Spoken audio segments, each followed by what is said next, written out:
The beret, I know, let's discuss it. It's a bold fashion choice, but at the end of the video, we'll do a whole outfit tour and it'll make a lot more sense. Hello preparedness people and welcome back to the Biggs Prep. My name is Cynthia and yes, I have a beret on.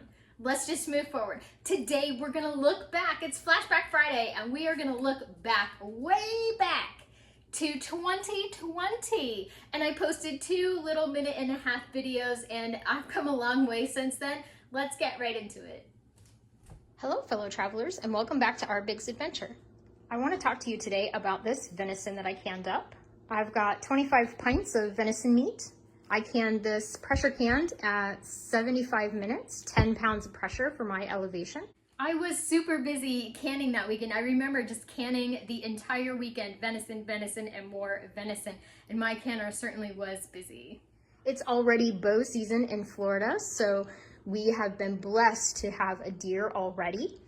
Then I took the bones of the deer and made a delicious rich bone broth and canned that up with some of the meat and vegetables. So this is a beautiful organic bone broth filled with vegetables, and I can stretch that out. I can make a little bit more broth, stretch it out with some potatoes or rice or quinoa noodles and have a really hearty meal. At this point, low-key, I didn't want anyone to know that I was a prepper. I was just gonna be like this homestead kitchen channel with some adventures in the national forest, and this is what it's become, the Biggs Prep. I'm out there, baby.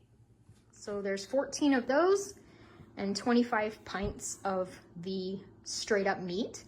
We still have some meat in our freezer. We ate off of the deer for 2 days, and we even ate the heart with some onions. It was so delicious. So if you have any questions about pressure canning, I have been doing this since I was a small girl. I grew up in the Appalachian Mountains of West Virginia, so it's been a minute since I started canning, and I'm really excited to share this with you guys. So just want to wish everybody safe travels and come back and see us real soon. Mr. B is already making arrangements to go out and get us a deer this year. We are very, very thankful that he has the skills to hunt. And he was speaking with another one of his friends recently about getting a hog off of one of their properties. And we do eat wild hog and it is delicious if you do it right. Also, the males are a little more gamey than the females. So we usually try to get a female. And those are a nuisance animal in the state of Florida. So there's hundreds, thousands, millions of them. They're really, really destructive. So we never feel bad about taking one. I still have some of the venison soup on my shelf from December 2020. So, still feeling blessed by that deer. They still look amazing. Nice big chunks of venison with all kinds of vegetables. So I have, it looks like 11 left. It's fun to look back, but we also need to prepare for the future. Let me know in the comments down below what you are preparing. I know a ton of you have dehydrators out, you've got your canners out, and you're stocking up at those stores. We just put in our fall garden, so let me know in the comments what you are doing to get ready. Hello fellow travelers, and welcome back to our Biggs adventure. Today I'm going to be dehydrating some mushrooms. My Aldi's had mushrooms on sale this week for 69 cents a pack. 69 cents for mushrooms. My mind is blown at how much mushrooms cost now at my local Aldi. These certainly aren't 69 cents anymore. So you know I had to go and grab about 10 packs. So this is my process. I just wash them in the sink and dry them with a towel and then chop them up. Lay them on the dehydrator sheets, and these will dehydrate for approximately 18 to 24 hours depending.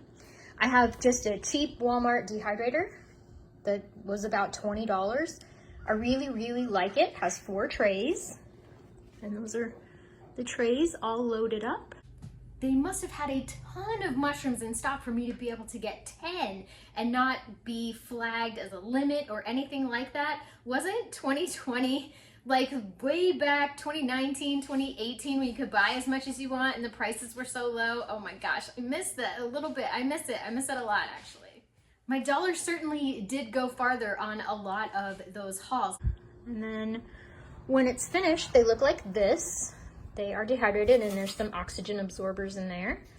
and I put them in a mason jar and seal them up. And then whenever I need mushrooms for a recipe and I don't have fresh on hand, I can rehydrate these and put them in a soup or a stew.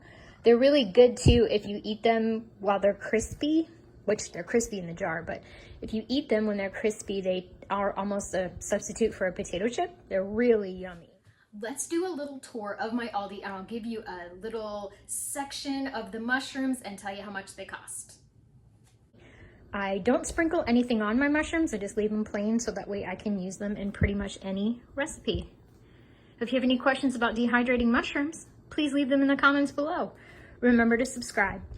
Thanks everybody, and safe travels. Thank you so much for watching. Hope you got something out of the video. My goodness, it's so fun to look back and see that I didn't know how to edit. I didn't know how to do anything as far as videos went. At that point, I just shot it all in one 90-second little, blurb and popped it onto the internet like, yay!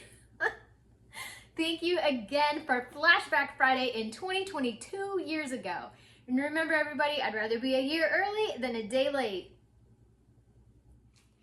Here is the outfit. It's IV day at our medical practice and I thought, why not dress like super cute? I've got this little Parisian themed skirt on and the beret. I love this thing and I think when life gives you a chance to wear a beret, you should totally do it.